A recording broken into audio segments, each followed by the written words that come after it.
my friend Jenny, who came to me about this idea many years ago, and she basically collects surplus fruit, makes that into chutney, sells it in Harrods and really expensive supermarkets, and has been now winning a lot of prizes for it. I know, so this is some big fancy thing she was at, because that's, you know, it kind of starts scaling up, guys. But she started because she loved making chutney with her grandma's recipe. She didn't really have a business plan. She just started making chutney, and then bit by bit, she's making hundreds of thousands of jars now. Which brings us, I know my time is running out, and this is probably quite controversial. Don't chase after awards, guys.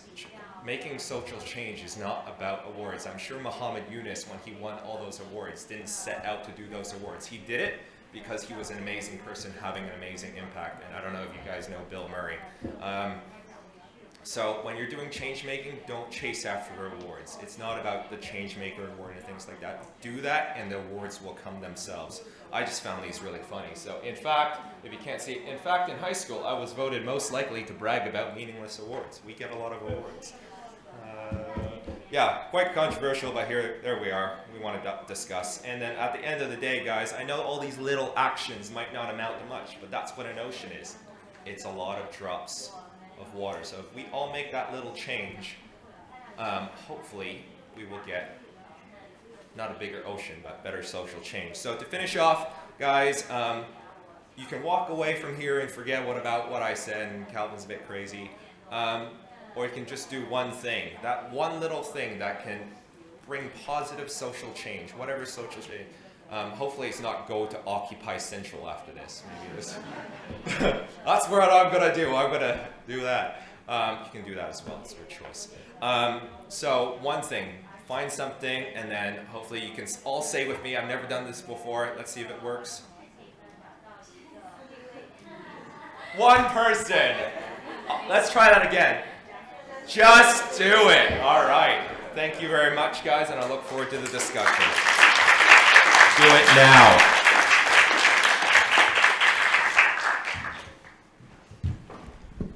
Thank you, Kevin. Just do it, okay?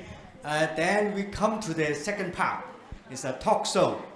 Christina, Kevin, and Rachel, please come to the stage and take a seat.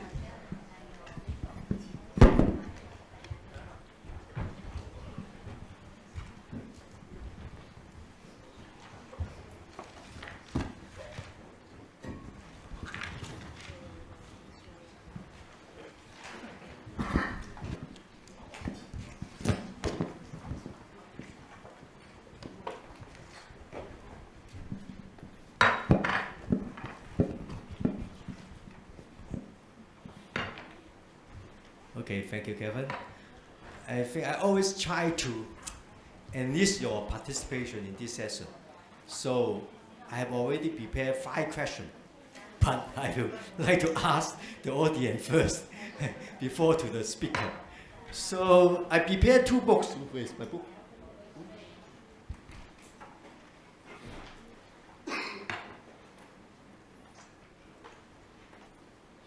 Who? If the first one to ask the question, I will give him a book, a very nice book, but in Chinese. Okay, I prepared 5 questions. First, I would like to ask the audience first.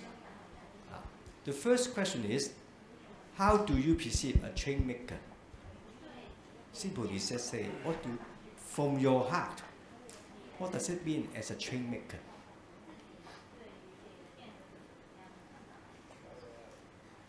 Anyone want to share? Okay, good. Could you introduce yourself? And then. I'm from the industry of information technology. Today I attend this SES is for my self-interest only. Actually, in these 2 days, I think that what I listen in the event can not only apply to the social enterprise, can only apply in many office space, working space. Because although most of the people's office space are commercial purpose for making profit, but we can still apply some idea to make our office space more harmony. and to eject the positive energy to the young people, to our teammates. And going back to the question from the MC, the change maker, I think is have the passion and have the serious execution. But in terms of serious execution, I think never mind the ability or the efforts. Do whatever you can do today. Follow your gut and make the effect to more people. And in fact, I feel shy to talk about this because during my secondary school time, I have a good idea, but still in my brain, still not fall into execution. Today, I would like to take this opportunity to share with all of you, to look for a good man or lady to execute this idea. For example, I help a person, gentlemen, I help you today, I help you, but you need to sign an agreement with me. You need to return to me. You need to return, but not return to me. After a certain period, you have your own ability. You help another people. You help another people, and also sign the same agreement with that one. So this is an effect of a chain effect. Chain effect. So pay it forward. Yes, pay something like that. I do not. I forgot how to speak in English. 骨牌效應. I only do one single effort, but every time I request the people being assisted follow my regulation. To once he have the ability to earn to help people, he need to help another people. Okay, thank you. It's a good idea. I think the education for good will come to help you to fulfill your dream. Okay, as my promise, Dr. Lo, please, on behalf of the Social Enterprise Summit, to give this book to this gentleman. Okay, Dr. Lo. Okay. And then I would like to go back to the speaker. I think I trained the question again. Could you just tell me why not choose the other?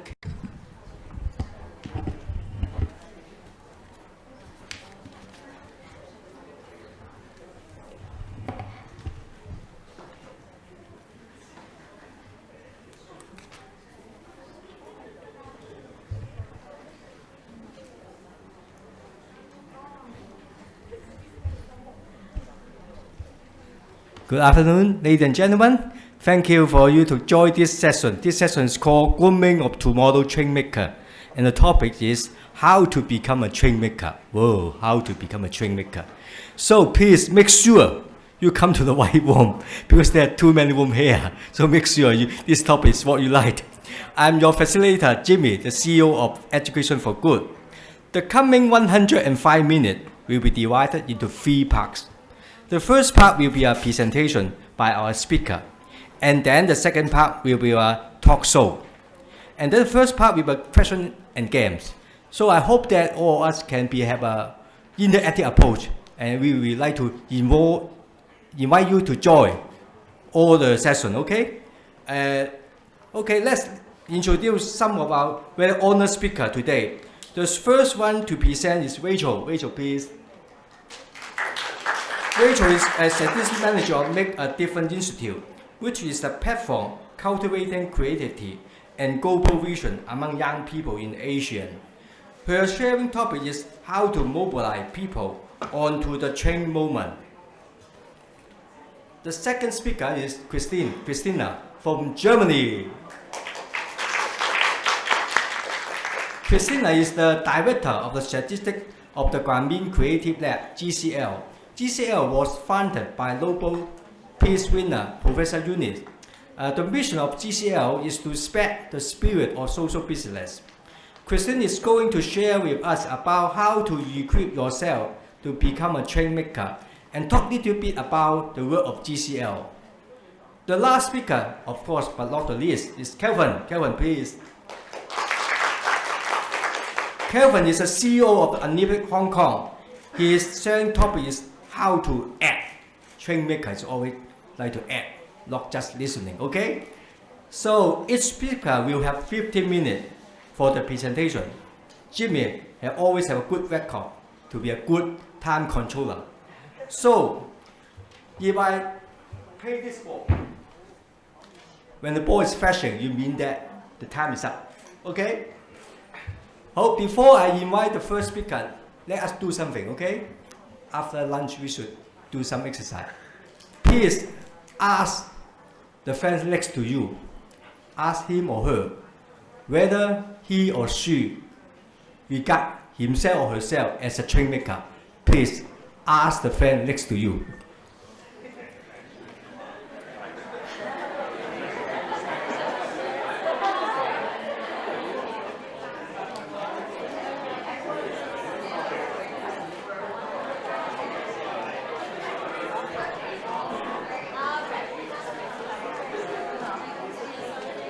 Okay, please tell me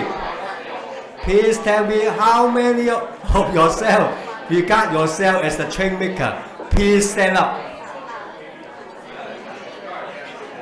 Wow, not many. So after this presentation, I hope that all of you will become a change maker. Okay, let me invite Rachel to be the first speaker.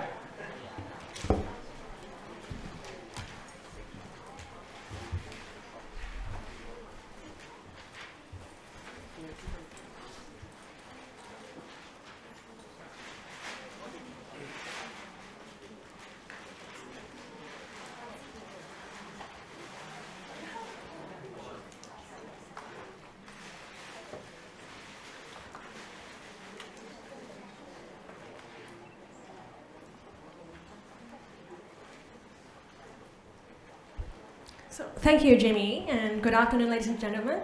I'm Rachel, and I'm from MAD Make a Difference. I'm very glad to see that there are a lot of change makers in the room. And so what is MAD? Change making is actually a very important concept of us. And there are two things that we do. We try to nurture a new generation of change makers, and we stimulate creative responses to our time's challenges. So yeah, because change is such a central concept, Jimmy said, hey, why don't you talk about how Make a Difference actually mobilize people onto the change movement? And I would like to share with you a little episode. It happened last Thursday when me and my colleague, we went to a tri-sector leadership workshop at Good Lab. And this workshop was attended by top and senior middle management from the people sector, from the government sector, and from the business sector. And the point was to stimulate cross-disciplinary and cross-generational dialogues. And the reason why we were there was to go into one table and to sit down and talk. And then these people who are listening would need to fill in an empathy map, telling others what these young people in front of them think and feel and understand the world. And so we were quite prepared to share our views on the Occupy movement, or what we think about justice and love and dogs and aliens, or yeah, maybe some little romantic drama in our life. And so when I sat down, there's this lady sitting opposite to me with a very stern face, and she asked, hey, Little, can you tell me why you're working here? Because I think you don't earn that much working here, do you? So that was her question, and there was an immediate disconnect. And this is such a stereotypical question, and very, very stereotypical of a Hong Kong mentality. But at the same time, I think it also gets to the core of the issue. It's just that in any big city where economic pressure is high, how do you mobilize people onto the change movement? And that is a very important question that any change agents should think about. And so I went back to the office and I talked to my colleagues and I asked them the exact same questions, because we never discussed that question before. So why are you here? How were you mobilized onto the change movement? And some of us have been through quite a few careers. There are architects and strategic consultants, or artists and teachers, and why are they here? And so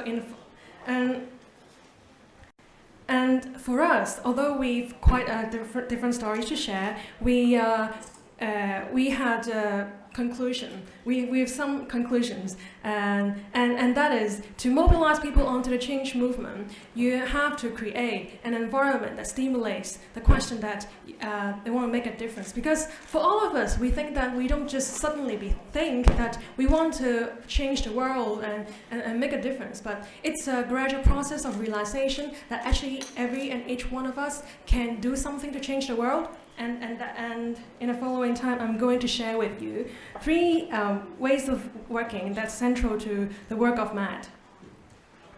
So first is we adopt an action-oriented approach, and we empower people by their own action.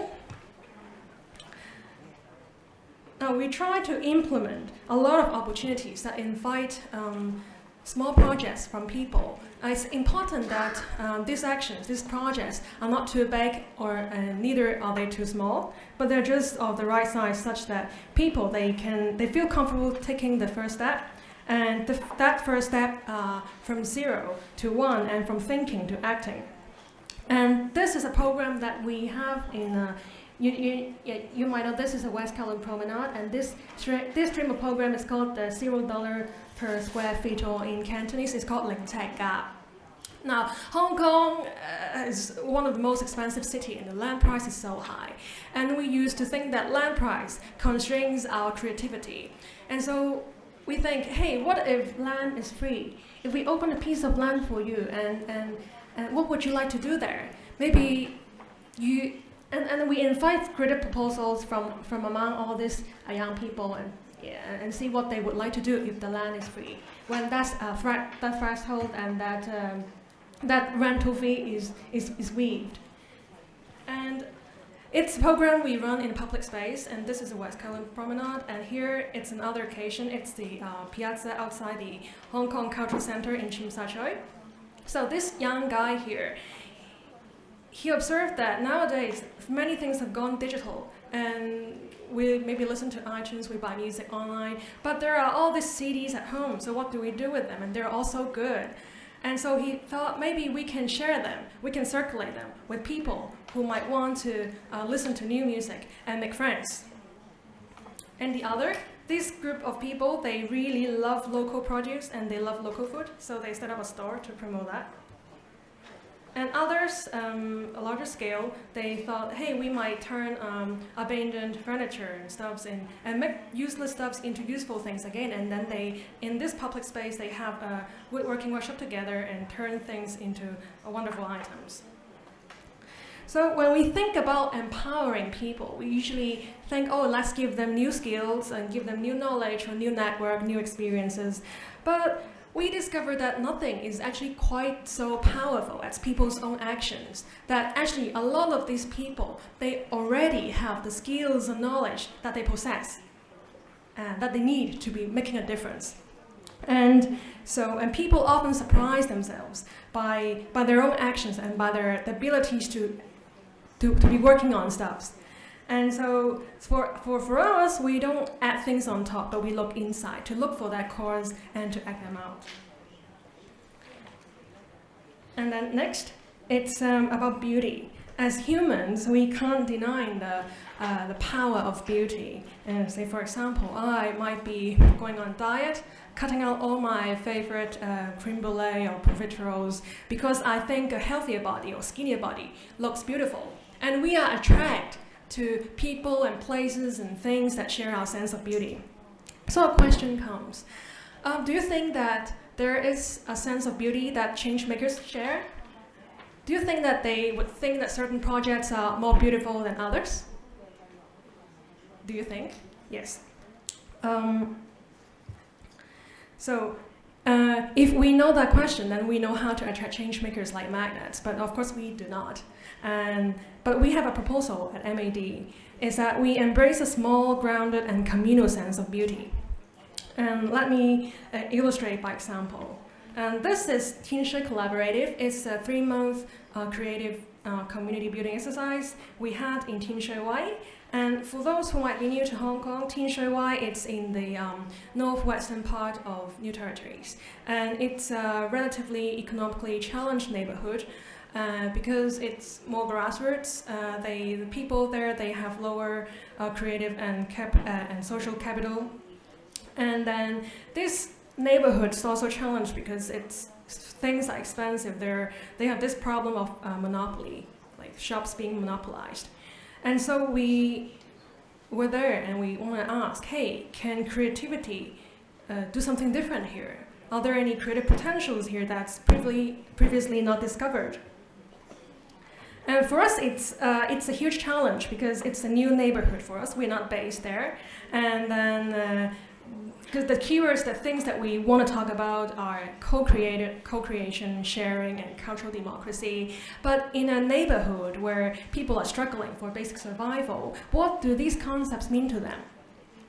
So what we do is that we with a team of creatives, we went to the Tin Sao Bazaar and try to see if there are any things that we can work on. And this is a videographer, and he wanted to investigate whether Tin Shui Wai is just about sadness, because this city, it's depicted as the city of sadness in popular culture. And they talked to a lot of people and gaifang in the neighborhood and to dig out interesting stories and make a really wonderful music video of Tin Shui Wai.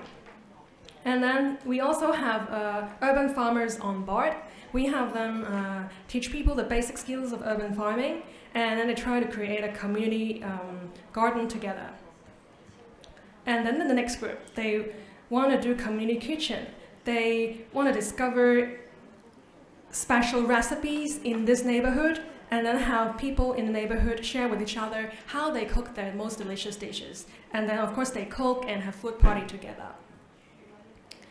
And this is also very interesting. An artist friend of us, he came into this Tin Sao Bazaar and he said, hey, why do all this look so similar, all the shops? So maybe we can do something. And then we invite all the tenants to come and make their own signboards. And he's saying Shinki, he sells the most wonderful eggs in the bazaar. And here are some other pictures. And now, all of these may seem very small, but we think that it's because they're small that makes them beautiful. Because it's the smallness that allow us to connect with real causes and real people. So it's not like we're a small part in a grand scheme, but then we're connected to some real stuff. And it's a sense of beauty that says everybody counts. And next, thirdly, it's also the last one, is that we surround people with a passionate and creative peer. Every year we have the annual highlight called the Met Forum. It happens every January. It's an occasion where young people and international changemakers connect and discuss big issues for 3 days. And it's participated by 1,500 people in 160 cities.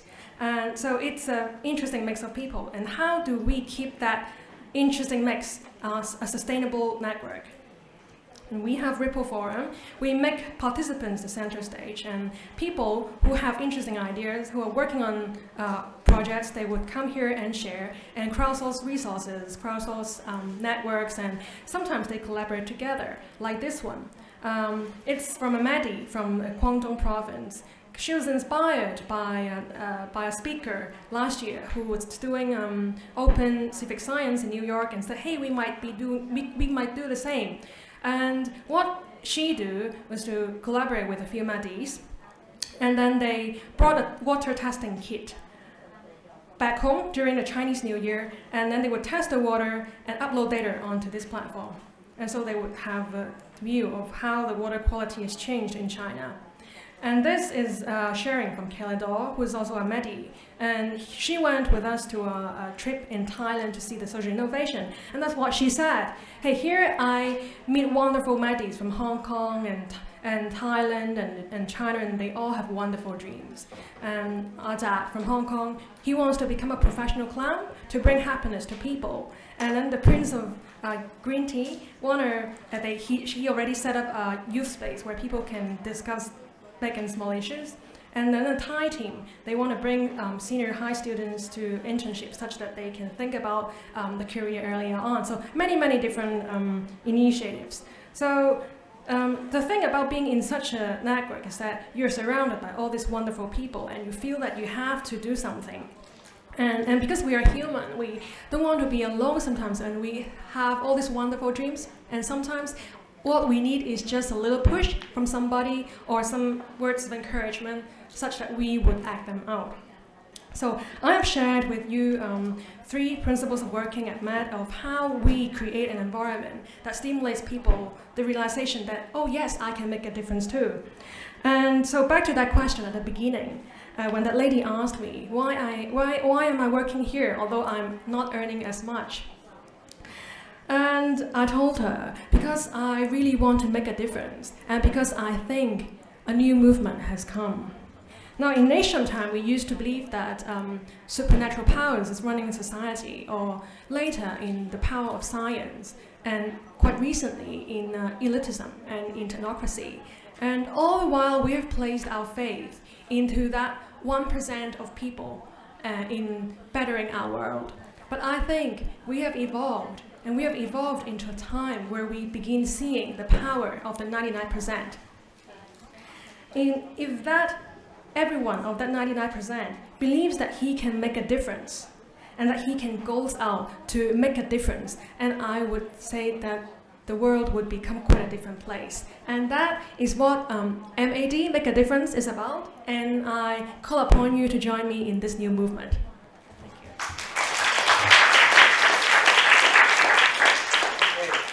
Rachel, take out 2 important points, empowerment and opportunity. Do you have any question to Rachel? 2 important points. Empowerment and opportunity. What does it mean of empowerment? What kind of opportunity do you want? So please ask the friend next to you what question you'd like to ask. Okay? Try.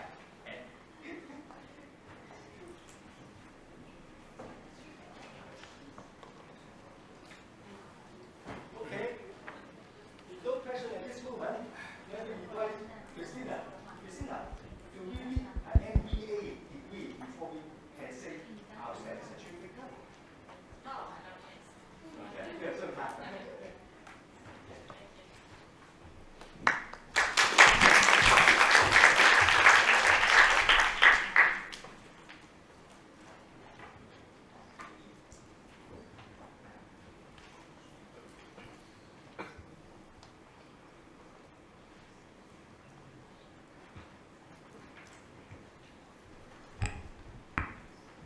Good afternoon and welcome everyone. My name is Christina Jäger and I work at the Grooming Creative Lab and have the pleasure to talk to you about on how to equip yourself to become a change maker. And I would like to start my presentation with the story of a person that I consider one of the greatest social entrepreneurs that I know, and therefore potentially also one of the greatest change makers that I can imagine, which is Professor Muhammad Yunus. And you see his quote, and I believe that this is also one thing on what you need in order to become a change maker is to have a vision about where you want to challenge the status quo and to make a positive impact on the life. And Professor Yunus' vision is that he believes that we can create a world without poverty because he thinks that it's not the poor who created poverty. And for his vision and the concepts that he has created, he received many international rewards, including the Nobel Peace Prize, the Presidential Medal of Freedom, and the Golden Congressional Medal, which makes him 1 out of 7 persons on this planet, earning a combination of these 3 recognitions. But I want to go back to the beginning of his story and where he started his life as a social entrepreneur, a change maker. and he was a Boy Scout and had the opportunity to travel around the world, and went at the age of 15 to attend a congress in Canada. And by traveling back to his home country, he flew back to Germany for a stopover, and then decided to sell his another plane ticket back home to Bangladesh, and from the money to buy a Volkswagen van and travel back by car from Germany, from Europe to Bangladesh. And this was just after World War II. And he wrote a diary about the social and economic situation he encountered and faced in Europe. And then he also experienced the liberation war of Bangladesh, who became independent from Pakistan in the early 70s, and so experienced the difficult situation of a huge famine and extreme poverty that was back then in Bangladesh. And it was the moment when, shortly after, he became an economics teacher at the University of Chittagong in Bangladesh. And he said it didn't feel right for him to sit in the classroom and teach the noble theories of economy while he was seeing the people in the streets dying because of hunger. And what he did was he sent his students outside in the fields. He went with them to a village to let them research the root causes for poverty. And one observation they came up with, that there were many people with totally capable of doing things and willing to do things, but had the issue of lack to financial resources. So he asked their students to go back to those people and ask them of how much money they would need in order to start with whatever they would like to do. And they came back to him, and they told him they would require $27 for 42 people. So you can imagine how tiny those amounts were that those people would have needed in order to start out on their own entrepreneurial journey and make a small income from what they wanted to do. And there was no bank or financial institution that was willing to give out those loans to poor people, because they said that poor people are not credit worthy, we cannot provide credits without collateral. And that's when Professor Yunus started to lend out those small amounts of money to the people out of his own pockets.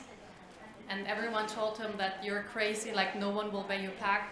Poor people would take the money and buy food or run away with it. And the complete opposite happened.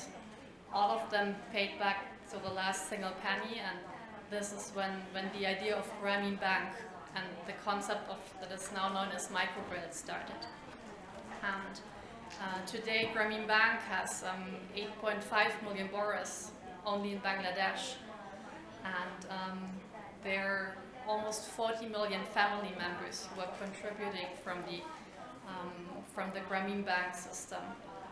And surprisingly, 97% of the Grameen Bank clients or customers are women. And it has not always been the case of Grameen Bank. In the beginning it was 50-50, but in the end it was a business decision that they said, let's focus on women, because they were the ones who were paying back the loans faster than the man, because they were more concerned about the well-being of the family and the overall welcome of the families. And if you look back, it was $27 in the beginning that he handed out to 42 women or people.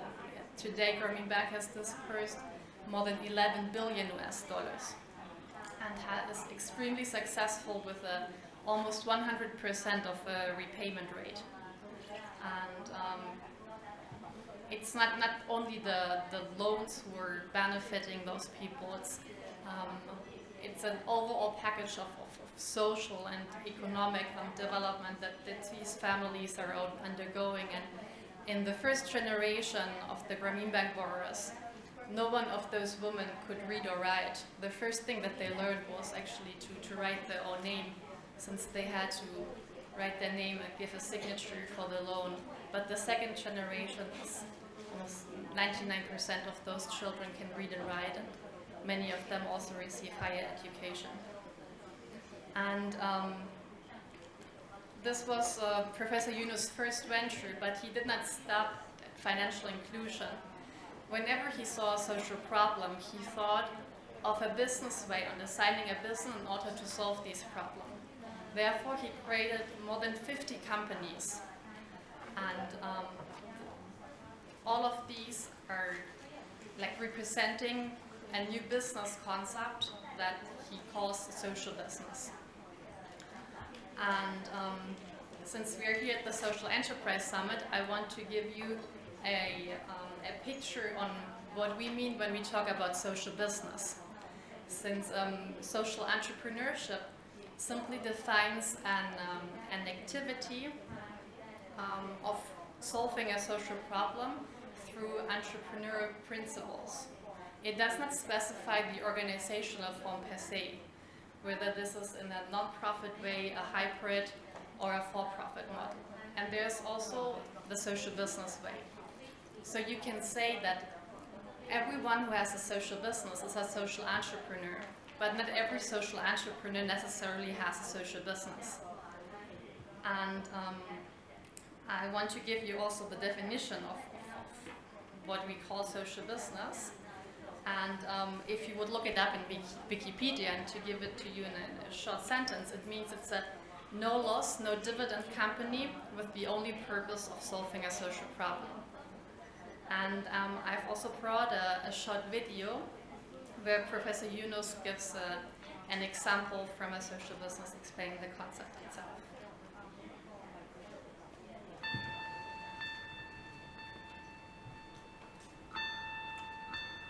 We created a joint venture company with Danone. Danone is the food company, it's the water company, and the yogurt company. Danone yogurt, everybody likes. So this is called Grameen Danone Company in Bangladesh. I met the chairman of Danone in a chance meeting, and we were discussing, and I suggested to him, why don't we create a Grameen Danone Company in Bangladesh? He said, to do what? I said, to produce yogurt. You said your yogurt is very delicious.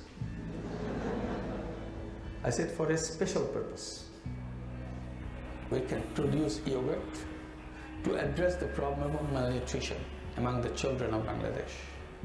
We take all the micronutrients which are missing in the children, put it in the yogurt, and make it very cheap so that the poorest children can afford it and eat it. There are millions and millions of children in Bangladesh who are malnourished. Experts tell us that if a child eats 2 cups of these yogurts per week and does it over a year, he or she will regain the full health. He said, I agree. He shook hands and he said, I agree. I said, I have not finished yet. I said, it will be a social business. He said, what is a social business?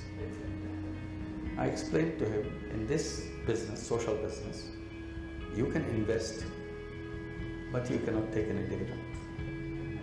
You can take all your investment back, recoup all your money, but after you have taken back the last penny, it stops. Company continues to earn profit, but it's not your profit. It's company's profit. Company continues to expand and reach out to more children because it is driven by the social objective. He again shook hands and said, I agree. This time I thought he doesn't understand my English.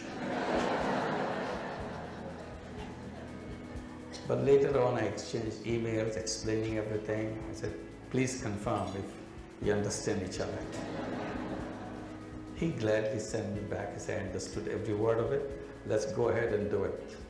And we created that company. We are selling that yogurt now in Bangladesh.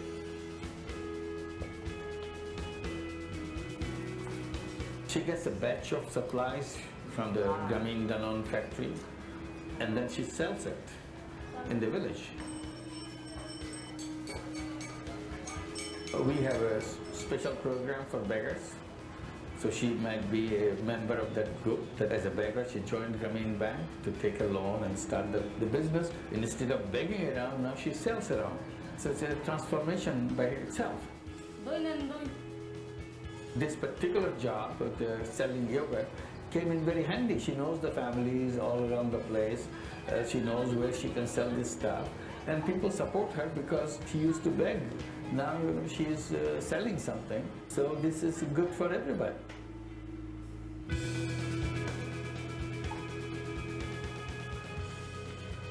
If this becomes successful in this cluster of villages, then all we have to do is to repeat this all over Bangladesh. Because as once if you put it in a business format, then the sky's the limit. You can explain it as many ways as you want, because once you get the engine started, it never stops. It runs by its own steam. And that's where the difference between charity and a social business. In charity, when you give the money, it goes away. It never comes back.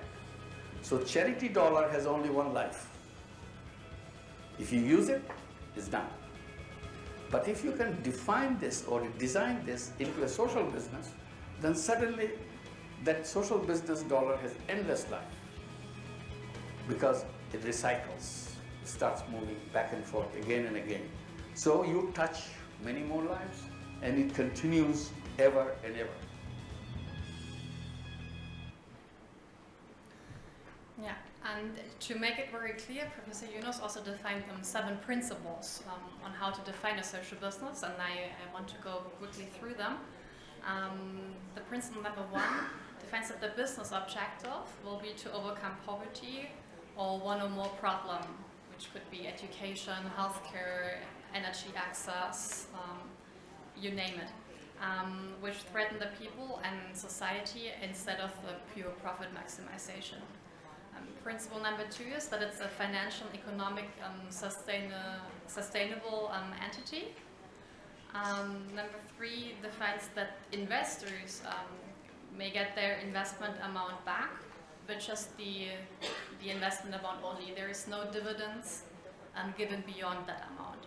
And once the investment is paid back, all of these profits are the company's profits. They're being reinvested for growth and for innovation. And principle number 5 says that it's also an environmental conscious business, which I think is pretty logic. And number 6, workforce gets market wage, but with better working conditions. And then principle number 7, I think it's a very important one, and that also applies for any change maker, is do it with joy. Why joy? It's because your inner motivation for studying a social business is that you want to make a positive impact and a positive change on someone's life, and not pure money making. And let me briefly tell you a bit about our work at the Grameen Creative Lab. We were founded after Professor Yunus received the Nobel Peace Prize in 2006, together with a German entrepreneur, to serve his quest in advance and implement social businesses worldwide. So we are an incubator and a creative consultancy for social business. We are based in Germany, but all our operations are globally. And we have a 3-step approach on how we do this, which is through spread, teach, and engage with and create social businesses. So we spread the concept through own platforms like the Global Social Business Summit, other social business events. We educate and teach it in collaboration with universities. We also brainstorm on new social business ideas with those.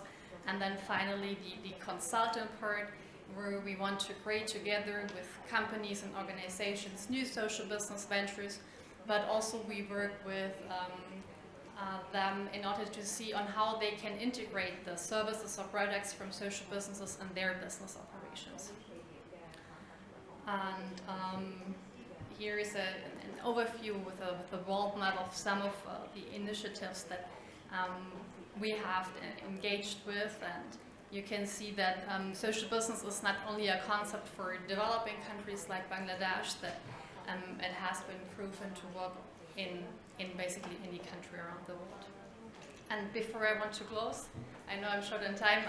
I want to give you 7 concrete steps on how to create a social business and to start on a journey on becoming a change maker.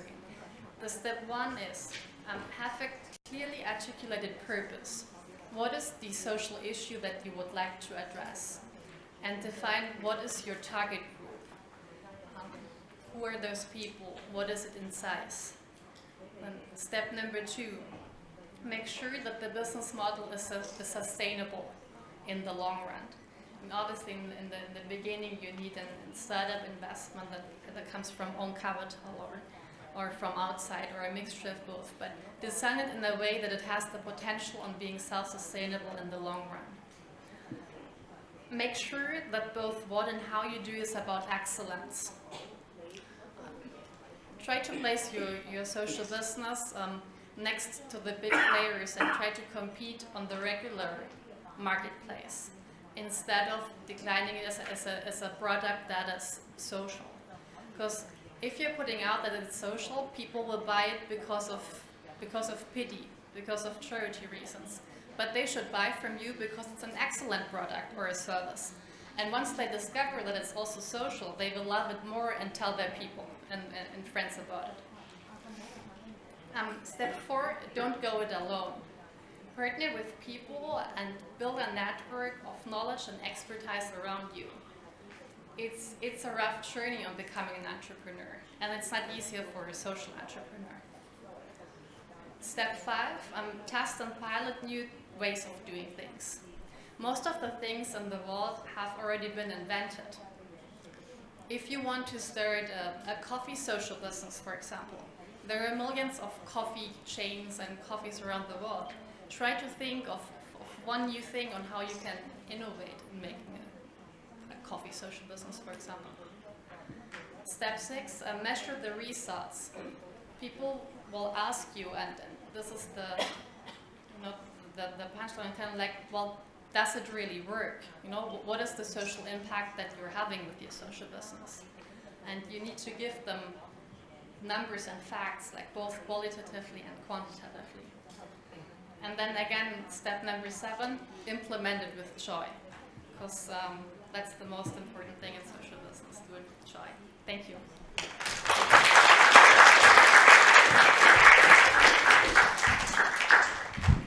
Okay, any question to Christina?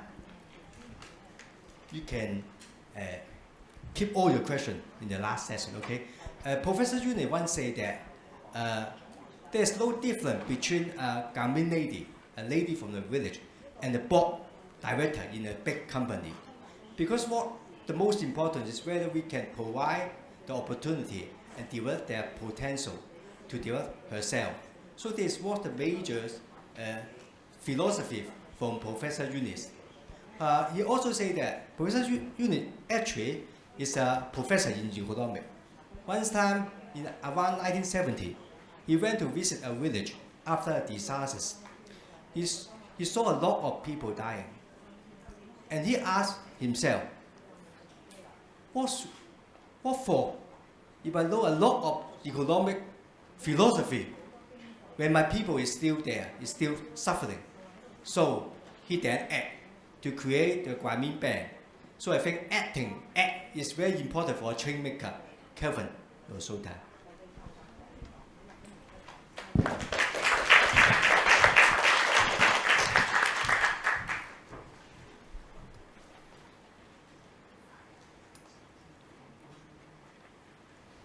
All right, so I'm Calvin, and I head up an organization here called Unlimited. We basically give money, 10 to 50,000 Hong Kong change makers, for them to get their ideas started. So if you have an idea in the audience, like, I have an idea.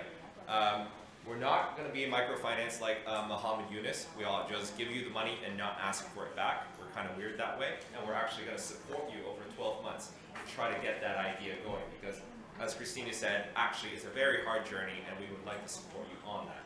But on to my topic, which is all about change making. I'm going to take this off, it's going to get really hot.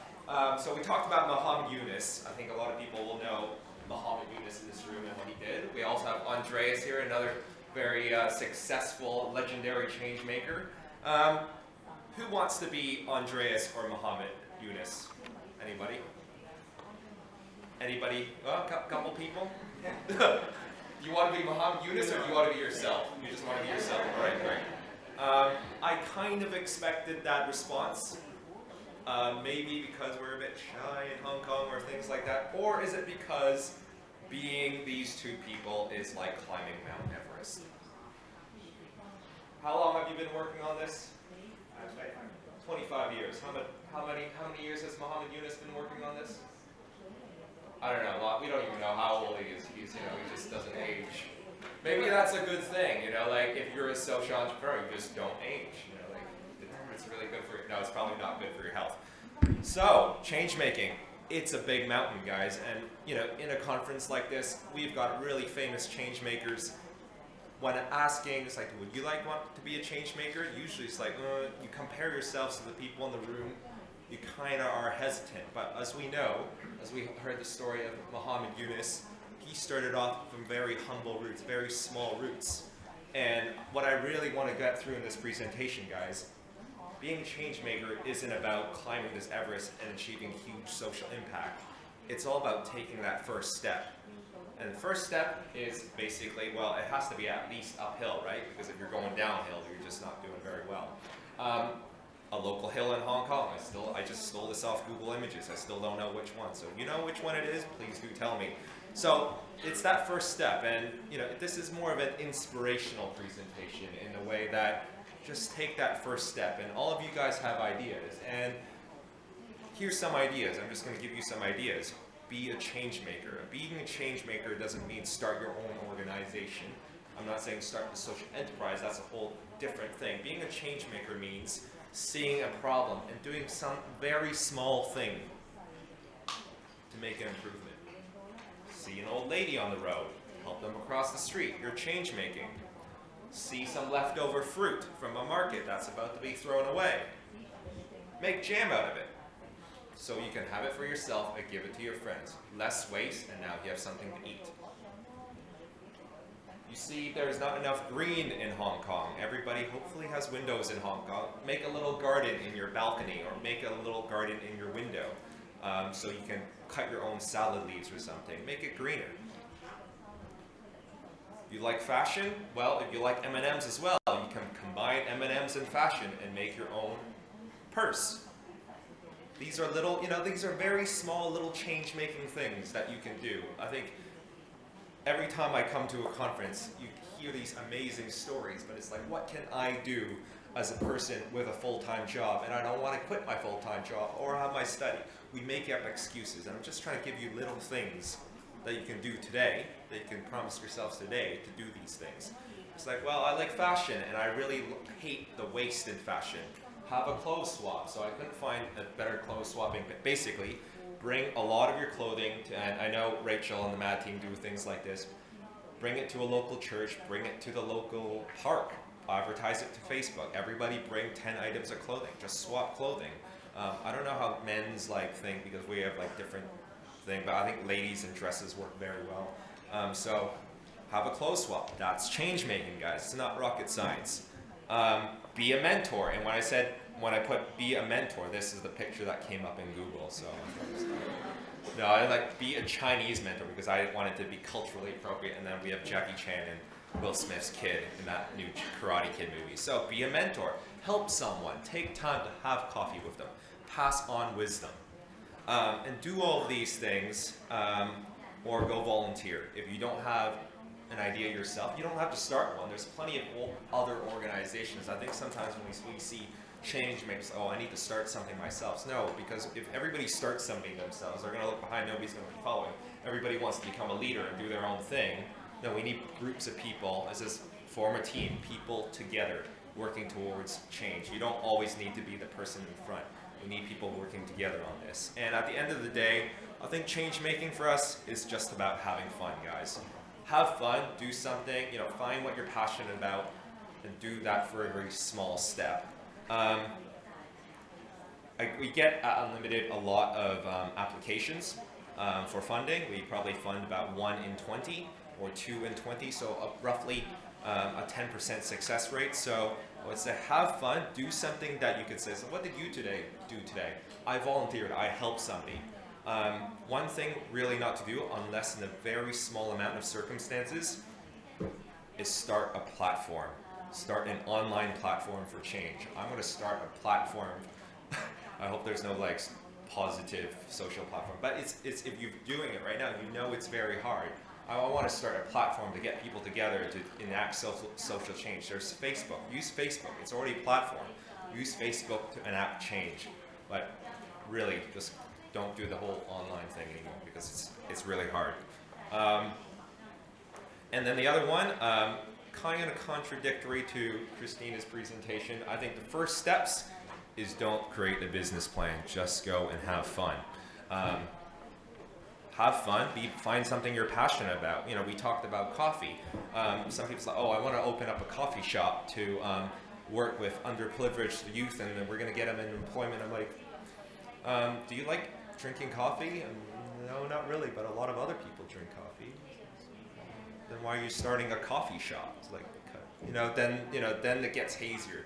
You got to find something you're passionate in. And I think you can create the most beautiful business plan. And I think the thing is, when you start something, you can create a beautiful business plan. That thing is created in a kind of airtight kind of cube. It usually doesn't survive the first 6 months. So what we really encourage at Unlimited is we look at the person. What are they passionate in? And if they have an idea that they want to take forward, that they're passionate in, we give them money. It's as simple as that. Because why do I keep showing you all these slides? It's like, well, all these little things don't really actually add up to much. What kind of change is all these little things making? Well, it's kind of like a seed, and I think these small actions will gradually get up to a big change, and this is where you can think about it in these things. So I started an organization called Food Cycle. I always have to plug my own old organization because that's what I have to do for them. Started off as a bunch of people that didn't like food waste. We went to the supermarket, got some food, and then cooked it for people.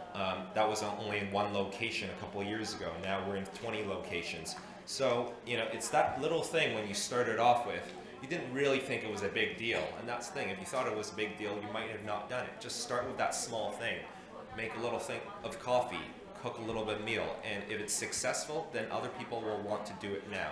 Success spreads when people know it works and they're going to want to spread it themselves. Another example, so these are the guys, Andrew and the guys at Time to Grow. All these ideas, hopefully you'll get the point, is all those little actions turn into big impact. So these guys are a little bit not huge yet, they're quite new. Andrew basically loves gardening, and so they do rooftop gardens here in Hong Kong. It started with his love of gardening. So, small seed, big change later on. Teachers, mentoring, Teach First. So Teach First basically gets, how many people have heard of Teach First? Do I need to explain it? 1, 2, 3 people. All right, I do need to explain it. So Teach First, basically top-level university students from, say, Hong Kong's best and brightest universities. They say, work with us for 1 year before you go into KPMG, Deloitte, or Goldman Sachs in an underprivileged school here in Hong Kong. And see what it's like. And all along the way, we'll teach you things about teamwork, leadership, communication, all these things that actually Goldman Sachs would really like you to have. So that's a huge thing. We actually got an application the other day for Teach for Hong Kong. They wanted 1.5 million. I said, I don't have 1.5 million, I have 10,000. So what can you do for 10,000? So maybe they'll come and be the next Teach for Hong Kong. But in 10 years' time, guys, you need to start small. Recycling, this is Hong Kong Recycles. I feel like I'm not advertising Unlimited Hong Kong, but So Asia. So these are all their projects over there. HK Recycles, another great organization that Canadian and Americans starting up an organization, basically charging, I think, $26 per household. They will come up to your house and collect your surplus, your recycling.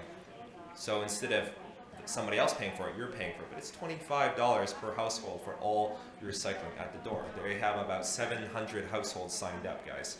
So If you like upcycling other people, like Green Ladies here. Anybody heard of Green Ladies? Green Ladies, yeah, Green Ladies, good place. I need to see if I can find some jeans there. Great thing. They I think collect 180,000 articles of clothing a year. Great impact. Don't like waste, like making jam. Make a line of chutney. This is, can you say you actually loved your work? And if not, that's 8 hours of your life, 5 days a week. Whatever, that you spent doing something you didn't really like, and in a really selfish way. If you can live with that, then go ahead. If you can't, then change your job. Following on that analogy, I would say write a love letter now. Go back today when you're after this conference and go home and write down 3 things or 3 ideas that come to your mind after you've listened to all of these wonderful things that people say, and to pick one out of the 3 that you can actually work on. And whenever I go to conference or whenever I go to talks, I try to write down 3 things that I was inspired to think about and to work on one of them. Thank you. So, I still have this book. Anyone would like to ask one more question or share your experience? Okay, I want to get it off. The last book. Okay, that gentleman.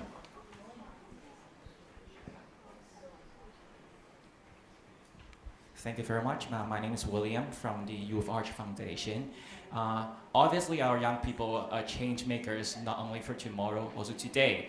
But my question is, how can we bridge the gap between our young people and those in power, that they can truly believe that our young people can make a change, can listen to their voice, and to make that happen? That is obviously what happened now in Hong Kong, that we are often say that young people are change makers, but when it comes into reality, we will try to judge or criticize our young people, saying that they're not having enough social experience or knowledge and so on. So if you are having a chance to talk with those people in power, that how we can really bridge the gap and develop and build a dialogue that make them to trust our young people as change makers.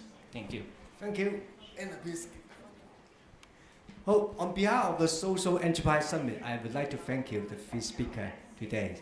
So let me invite Dr. Lok on behalf of us to present some gift to them, souvenir for them. The first one is Christina.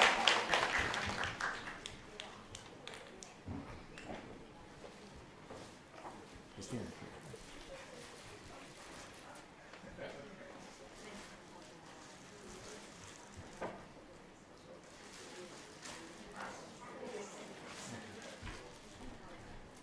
Okay, thank you all of us. I hope you enjoy this session. Grooming tomorrow's Changemaker.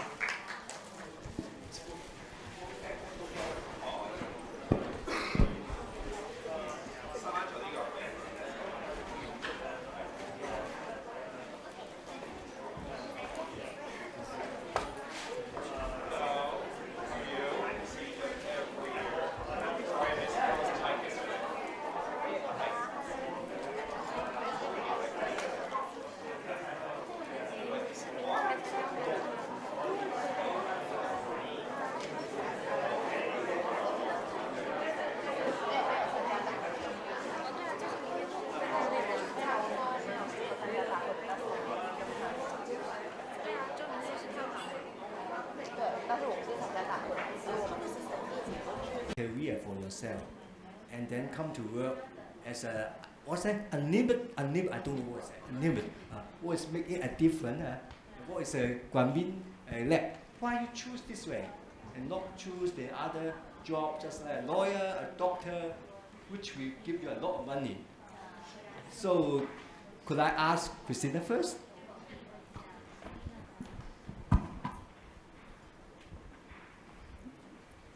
I mentioned it in my presentation. It's for me, what I'm doing brings me joy. I mean, of course, you need to make money to make a living, but it brings to me a lot of joy by empowering other people, by teaching them about social business. and enabling them and then mentoring them in order to become social business entrepreneurs and making an intent in someone's life. And I guess it has also always been sort of my passion to, not changing the world, but in helping other people and trying to have a positive impact on someone.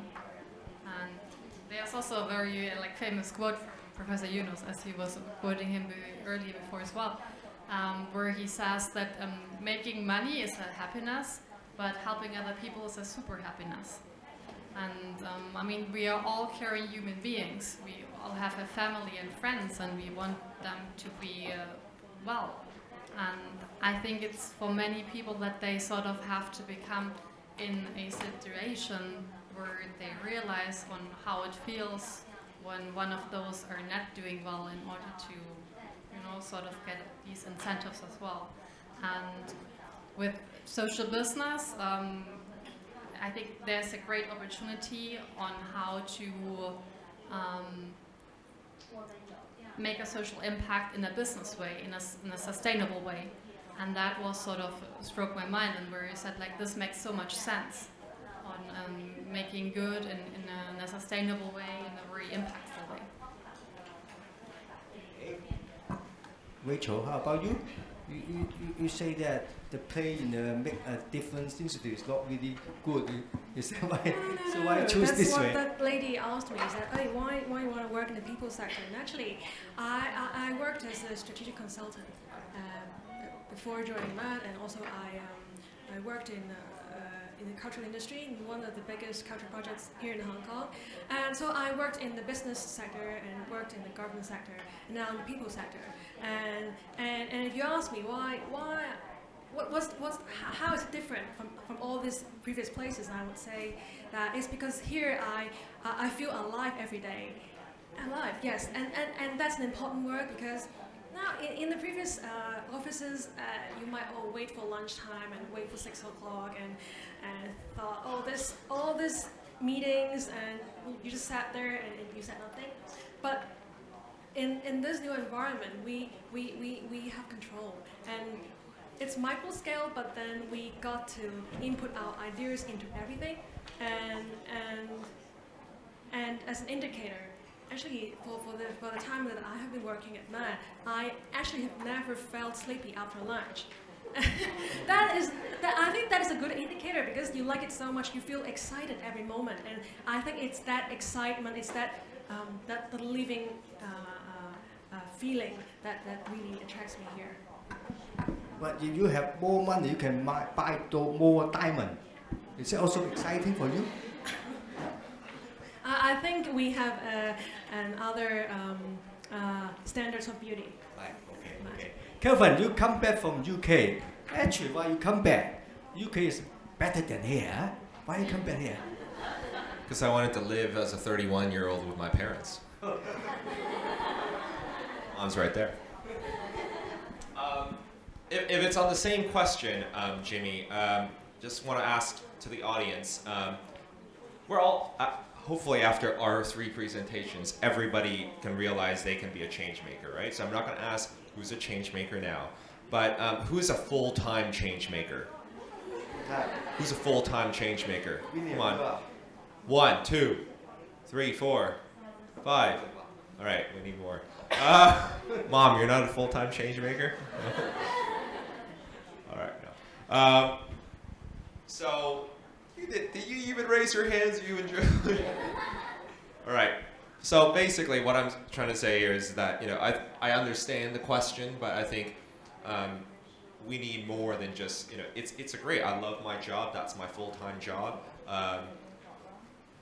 Job meaning I'm still trying to get funding to pay for my own job. So I think it's not the lifestyle for everyone. That's my calling. That's what I'm going to do. But I think to change the world, we don't need an army of change makers. We need everybody doing their bit. We need, I'm going to give an example from the Bible, which I think I've never done in a live audience, which is, when a soldier asked, to Jesus, what should I do to follow you? And I'm getting it all wrong probably, but he says, Jesus says, stop being a soldier and be a philanthropist or be a teacher. He's like, do your job well. Don't extort money from the people, and be an honorable soldier. Do what is right. So we need soldiers. We need tax collectors. We need Paul was a tax collector. We need a lot of people doing in their jobs the right thing. So it doesn't matter if you're in IT. It doesn't matter if you're in finance. Do something in your change making is not just helping poor people in Tin Soi Wai or some Shui Po. It is caring about your fellow employees, their mental health, their physical health, their emotional health, all of these things. It's not, this is change making because you're in some volunteering outfit. The world is such a complex place. It's about caring more. And I know that's a very vague answer, but that's what we need. We need more caring in all of society, in ICC, in IFC. And I think, that gentleman says he's in the IT industry. There's a lot of things people are doing in work that, I was just thinking, everything that comes into an idea is like, that could be a social enterprise in some way. There's a lot of studies about offering good fruit and vegetable, good fruits as free fruit in Morgan Stanley will increase their productivity and health so they can work harder and make more money. Maybe that could be a social enterprise. Christina, your turn. Because you come from Germany, I need to ask you more questions before I allow you to leave. Okay. Do you think that a change maker, do you need to possess some special character as a change maker? A special career? Character, yeah. A character? Yeah, right. No, I don't think. I really think anyone can be a change maker.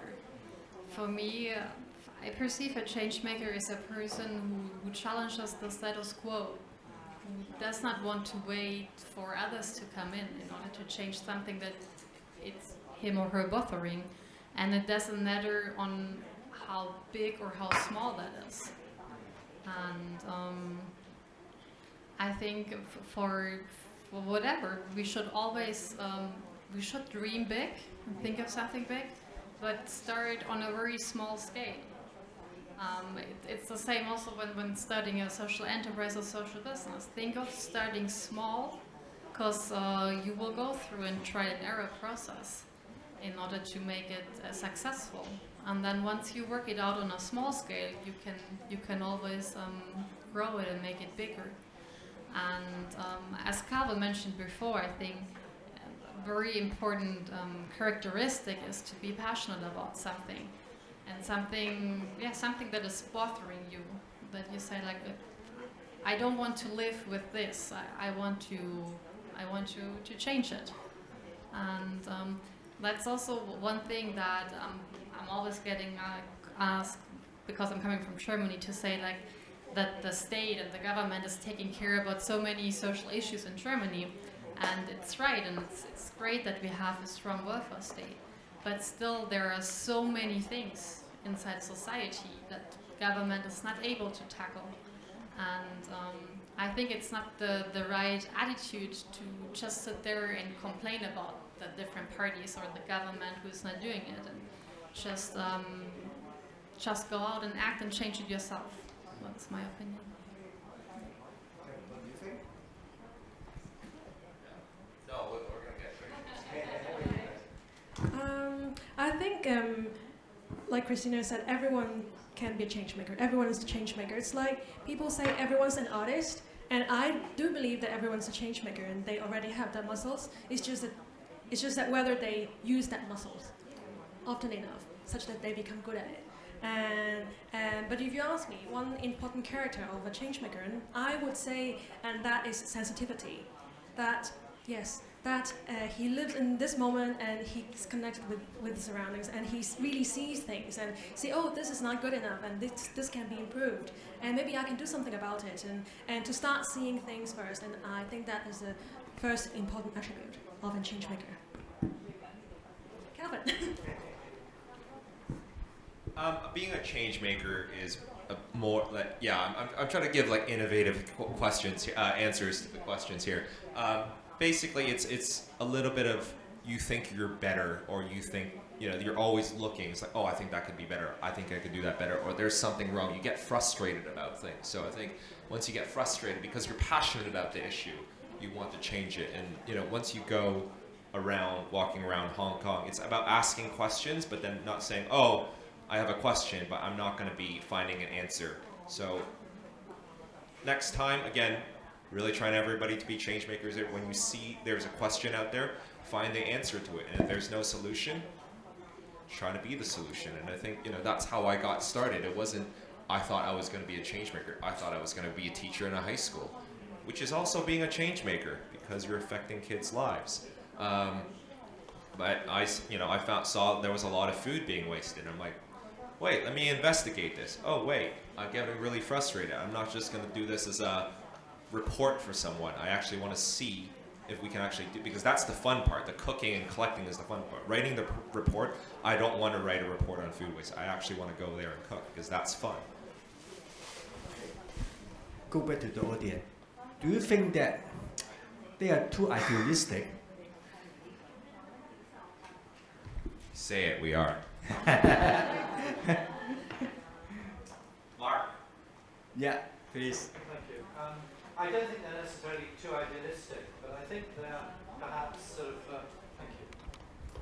I was. Does that work? Yeah. Okay, works. I just think that sometimes we sort of put a lot of pressure on people to be the lead change maker, and most change makers are actually supported by very large teams of other people, and I think it's perfectly okay to be one of those who are behind the actual change maker, the leader, and so on. I was speaking at HKUST for their sort of social enterprise forum or network, I can't remember what it was called, last week, and a girl afterwards came up to me and said, well, you know, I want to be in this space, but I don't think I can be the leader. I don't think I can actually come up and be the change maker myself, but I want to help other people do that. And I think it's perfectly all right, and in helping other people, you are a change maker. You're contributing and producing the momentum, you're giving impact, you're scaling up the impact. So I don't think people necessarily have to feel they have to be the one who comes up with the idea, but they can certainly contribute in many other ways. And I think it's important to sort of reiterate that and emphasize the role that people can play as followers, not necessarily as leaders, as supporters, rather than initiators. Thank you. Thank you. Anyone want to share? Okay, thank you.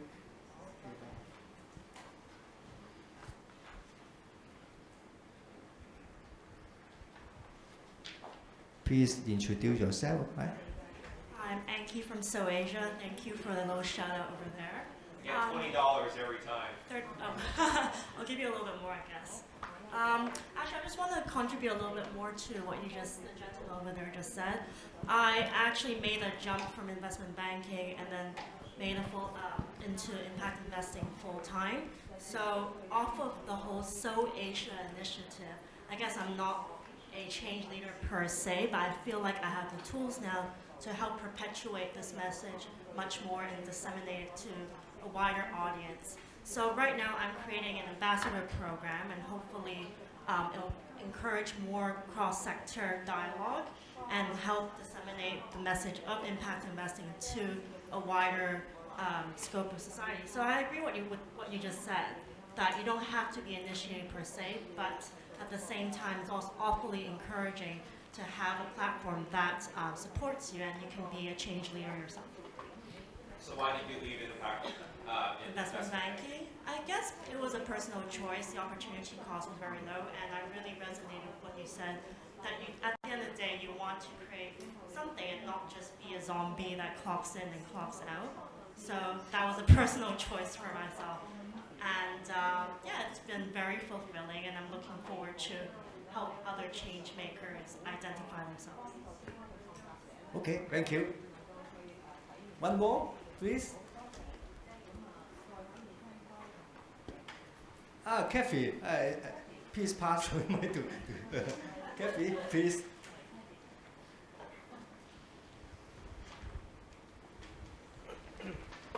Yes, suppose I have to Well, I think last year I was here in the summit, and after that I was participating in a society who helps the Hong Kong people to understand what is social enterprise, and I advised that society to launch or to implement or disseminate the idea of social enterprise into secondary school.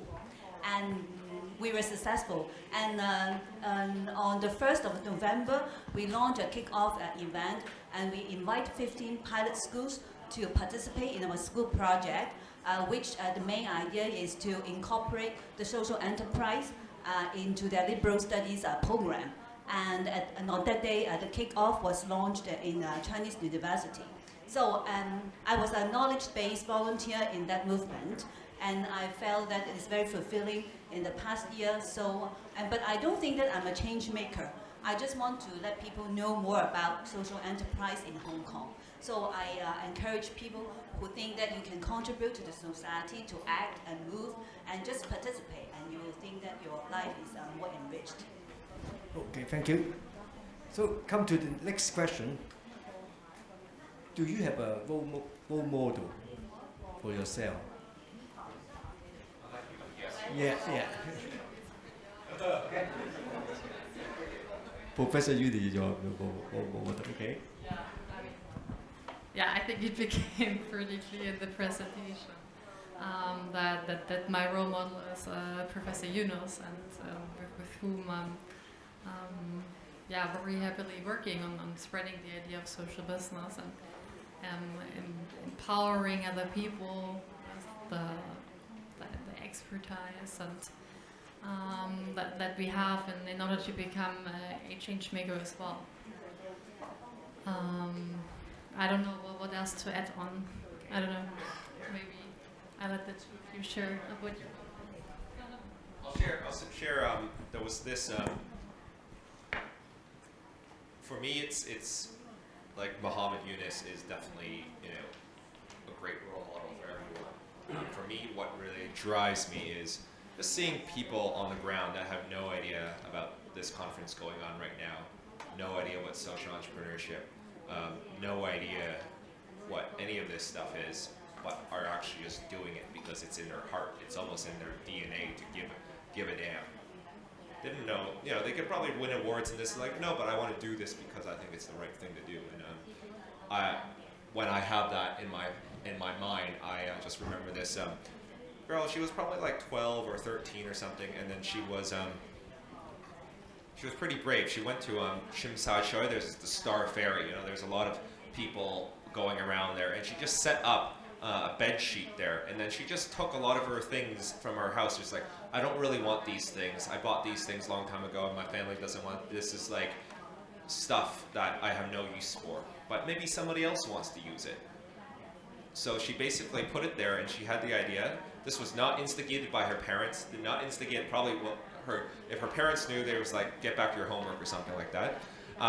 She just did this because she wanted to. I'm like, how many times have you been here? It's like 3 times. Have you got in trouble for this? No, nobody stopped me. And basically she said, you can take one item if you give me an item. So take one, give one. And then some people's like, can I just take and not give? It's like, no, you have to take. To take, you must give one. It's like, oh, can I give you money? It's like, no, I cannot take money. You have to give me something. And people were so confused, but it stopped to make people think. And then some people's like, oh, there's a 7-Eleven. I'll buy a can of Coke and trade that for that purse. Or it's like, can I give you a hug? Can you give me? It's like, yeah, I guess you can give me a hug. Like it was improvising as it went. But she was a change maker because she was reducing waste, creating happiness on a very small scale. And then, there was a sharing economy workshop that I invited her to the next day. And I'm like, you're part of something bigger. It's like, oh, really? She didn't really care. She was just having fun. And again, my role models are these people that are just doing great things because they love doing it. And I think for me, every time I get bogged down in all the terminology, the textbooks, not the government funding schemes, all the stuff that as we kind of get more educated, business models and this and that and the other, people are just doing it. And I think That's what inspires me, because those people are just so unburdened. They're just doing it and they're not thinking, which is a good first step. But after they got to think, because they got to think about a business model of how that thing, you know, the whole training thing is going to work, right? So because they got to. Maybe there's one thing that I can actually add on. What really inspired me, what Professor Yuno says, was that he said, I didn't have any clue about banking. I mean, I was teaching economics and I had no clue about how banks work. And what I did was I looked at how traditional banks are operating, and I did the complete opposite. They work with men, I work with women, they are in the city and the customers have to come to them. We're working in the villages, we go to them, and all of that. And he says that not knowing about something might be your advantage, because you have the opportunity or the liberty of designing your own system, your own way of doing things, and therefore becoming a change maker. Talking about role model, I think I actually have grown up without a role model. Like, in the sense that there is this person that I really want to be like him or her. But I was inspired by a lot of people, like thousands and millions of them, because you see amazing things every day. But what I think is more important is to look at each person, like, because okay, Muhammad Yunus can be Muhammad Yunus because of that very interesting, like, cultural and historical context that he is in, and the kind of educational people that he's seen and met in his life that makes his stories. And I believe in everybody's having their own stories. And yeah, I think a role model for me would be somebody who develops his or her full potential and make a beautiful book, something like that. Beautiful life. I met Professor Yuni in July because I was invited to as a speaker in his conference. What I feel the first time I met him. Before that, I just read his book. So I think I feel Professor Yuni that kind of passion. He is the actor. He's not a thinker. He always tell us do something. I think the change makers must do something. We have a lot of ideas, but how to carry it out is really important. So I think I don't think Professor Yuni is my role model, but he inspired me a lot. I like Clinton. I like Richard Nixon. So it's all different kind of role model. Okay, let me come to another question. We always talk about train. We always talk about train maker. But why we need to train? What is your dream of a better society? You want to train because you think that something is not right. You have your ideal, it's the model, your dream. Could you share with all of us what is your dream of your society? Christine? My dream of society is that everyone can be the person that they want to be, that everyone has the equal opportunities in order to develop and become the person that they want to have. And it starts very early with education and with many basic things that, especially in countries like Germany, we take for granted, which in countries like Bangladesh are just not there.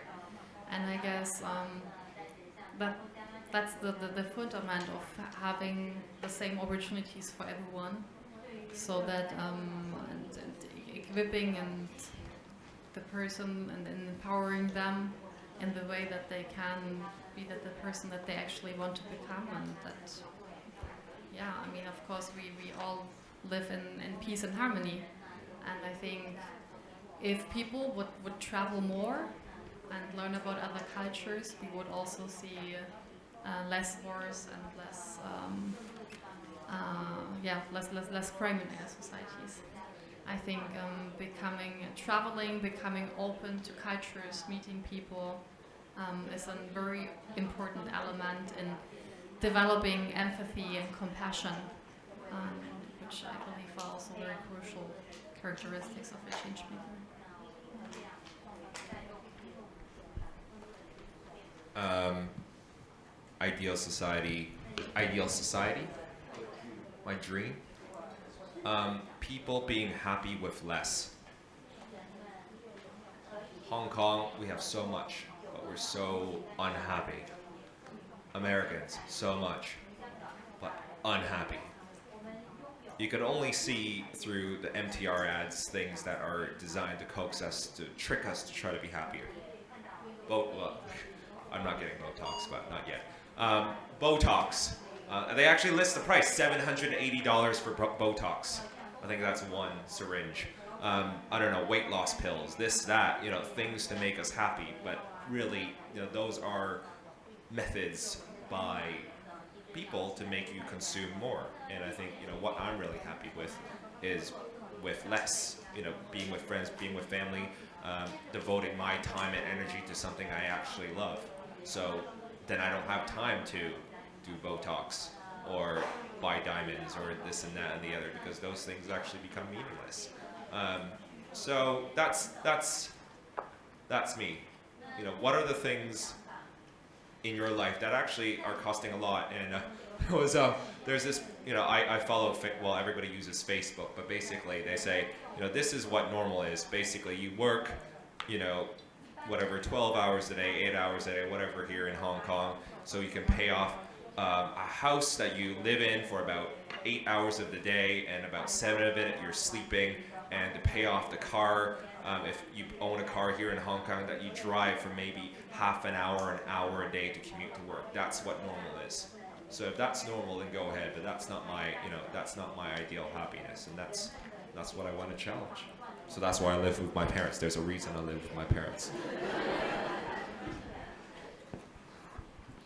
My idea of a better society is a society that asks the question that you just asked more often. Namely, what is a better society? When a society becomes more reflective, they engages themselves with questions more often, how to be better, how to improve things, and I think that would really make a difference. Say, for example, while I was a kid, I still remembered in primary school, the first assignment that was given to me was, okay, this composition, say, what do you want to do in the future? And people, and a lot of my classmates, they're drawing, I want to be a doctor, a lawyer, or an engineer, and I think, what if we change the topic? What if we ask these kids, hey, what do you think a better or more beautiful world would be like? And I really want to listen, really. People in this room, what do you think of a more beautiful society, a better society is like? And I think that would get us into conversation and consensus. Thank you, Rachel. That's the question I'm going to ask. I think the question is to all of you. What is your better society? What do you think? When you want to change something, that means that something is not enough. I still have a book. I still got that book. But you try this story. Yeah. William, you with the second one, okay? And that lady. Just yell it out.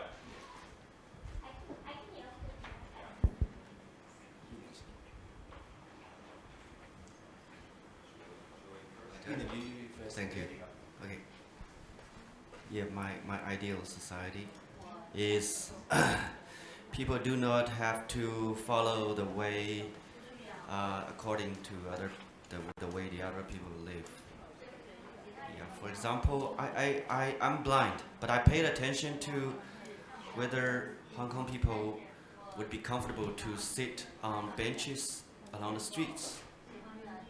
There are many such comfortable benches there in the park near the street, but I listen to it. It's mostly immigrant workers sit there and then having a lunchbox and a chat. I like to do that as well, but I ask many of my Hong Kong friends, they say, it's not the way we do it here, and we're not we're not used to do this. There are other things that I think. I always think that why we have to live in a house. How about I really want to sleep in a tree, or maybe one night I make a box from carbon that make a small house from carbon box, and then I might go down my building and then sleep in the street for one night. I mean, there are many different ways of make a happy life, but the way that in our city that people all look at how the other people behave and then decide what I do. I mean, I don't encourage people to be lawlessness, but definitely within the law there are a lot of other things that we can imagine, and we can live in many other ways. But we have to break through. There, I don't know what is the boundary, what is confining us, but I don't feel that we have this freedom.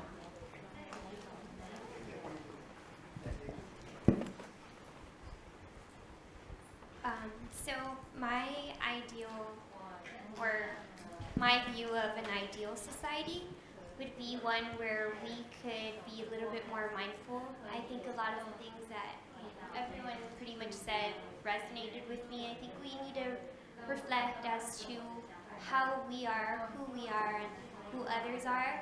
And then apart from that, appreciate what we have. So being able to live with less, and empathizing with others, remembering that we're human beings, and in the end just having the courage to take action. Because I think a lot of the time we constrain ourselves and we say, no, we can only do it this way, this is the only way to do it. And so I think in an ideal society we shouldn't be afraid of taking action to do great things. So that's pretty much my... Okay, thank you. Anyone would like to share with us?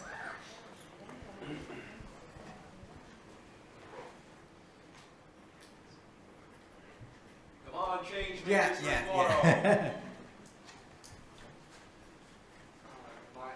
My ideal society. My ideal society is that, like, pretty much, like, your view is we are happy with less, and I think it is a very important mindset that we need to build. And more on that, I think it's more about love, that we actually care about our society, and we try to find a solution to some social problem by observing what happened in our society and in our communities, and everyone have this responsibility, or they're doing it, and I think that is pretty much. Okay. Any response, Kelvin? I think this is all a bit too idealistic. I think it's great. I think you guys are the change for tomorrow, and that's what you're going to be. You're going to be idealistic, but all of us in the room, we got to execute this. We got other things. I don't know, what do you have after this? Do you have dinner appointments? You have to go home and cook dinner for the kids and this and that and the other. You know, this has to thrive in actually your daily life. So I think, you know, take that challenge and then mold it towards actually what you were doing. Because I think when you say all those things, I think about when I'm, you know, rushing to the MTR and I see all the kind of, you know, people begging for change on the streets. It's like, oh, I'm too busy for that. I got to go to a social change conference. I don't have change for you. So, you know, all those things, that's the reality. So next time, how do we just not, you know, just act, do something, and pick some small thing to do, and don't try to do 10 different things. Pick one thing for you guys to do. Maybe it's actually with your family, how to be a better parent, how to be a better family. Those things are also, you know, the family is very important because you guys are raising your kids to be the change makers of tomorrow. So all these things, little things. Ideals are good. The ideals of socialism and communism are good, but and it needs to thrive in, you know, a real world. And how do we get that to actually work? I'm not a socialist. Okay, last question. There are so many social problems in this society. How do you choose the one you want to tackle?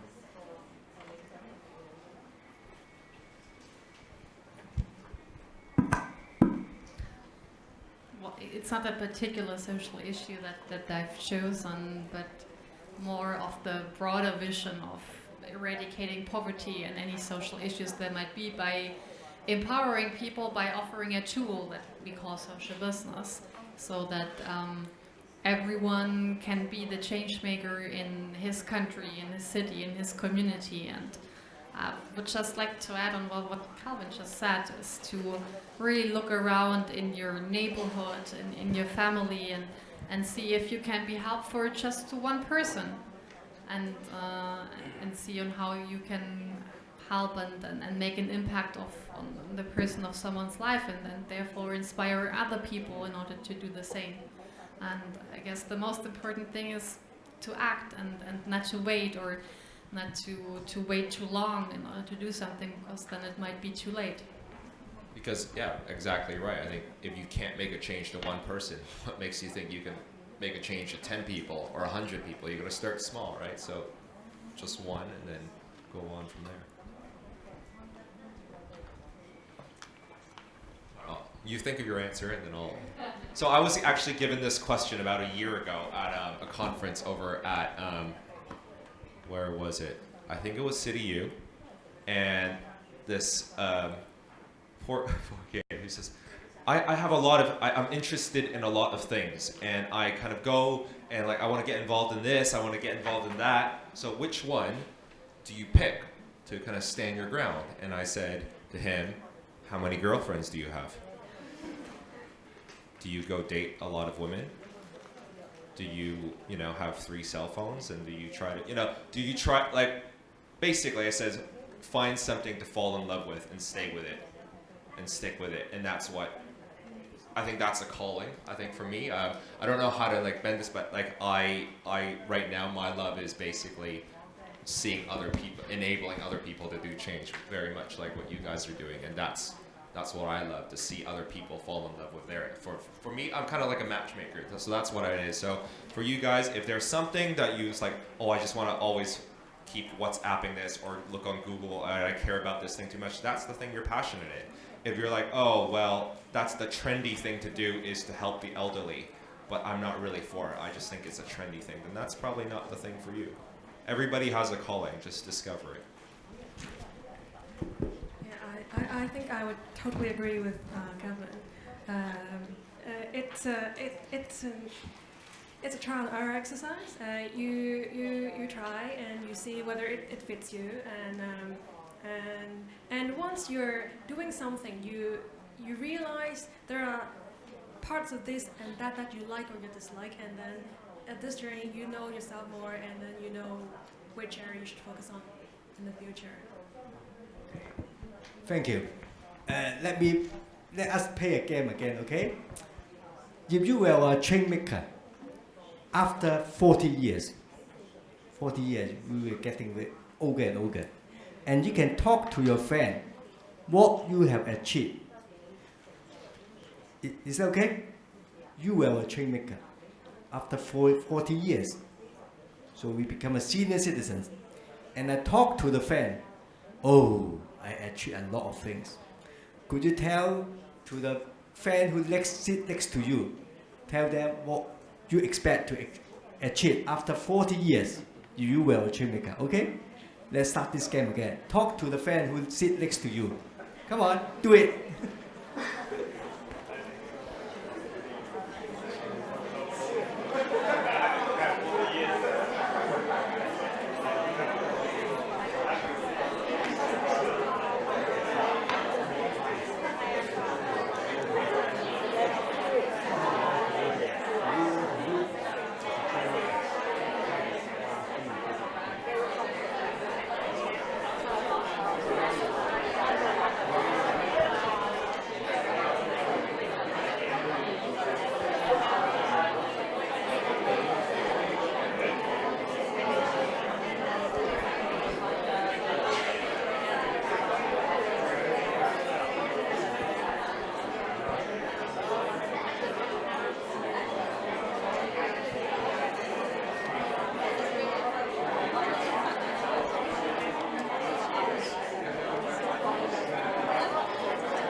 Okay, time's up. I would like to invite one of the participants to share with us. Okay, Ruby, would you like to share with us? What have you told to this gentleman? Just told me about what he's doing in Shandong, right? He's from Shandong, China. He's doing recycling old clothes. So we're just communicating on what he's doing. I got no chance to tell what I'm doing. Okay. Anyone would like to share with us? What have you disclosed to your friend? After 40 years, you can talk to your grandson, your mom, your dad, achieve a lot of things. You train to the whole world. Anyone would like to share with us? Come on. Yes, thank you.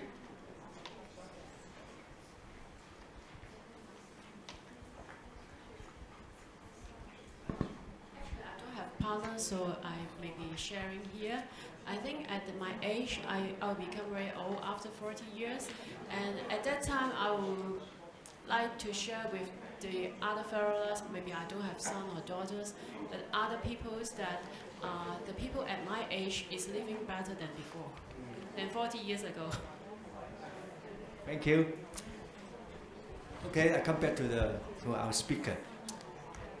What will you advise to the fans here when they choose to become a change maker? What kind of advice you can give it to them?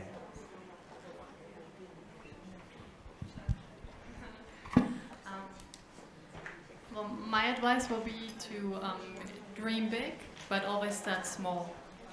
It's important that we envision the social life that we want to have. If we don't envision the realities we want to live in, they will never become reality. All right, so this is perhaps my challenge, maybe because, well, I'll probably see a lot of you guys again later on. A challenge, which is especially for the next generation. I'm sure you guys, most of us hopefully will have met our true loves in our lives now, or will do. We will get married or, fall in love, basically. That's the personal side, that's the family side. That's one love. And just to go back to Jimmy's question, 40 years from now, wherever you are, what do you want to tell your kids? You're going to tell them about, mom, dad, kids, love, this and that. But can you tell them, like, in my work, I've never been in love with my work. I just did that to make money. And, there are things, realities, like because I needed to put you through university and now you're being a change maker, I've wasted all my time. But really, I think that's the challenge. In 40 years,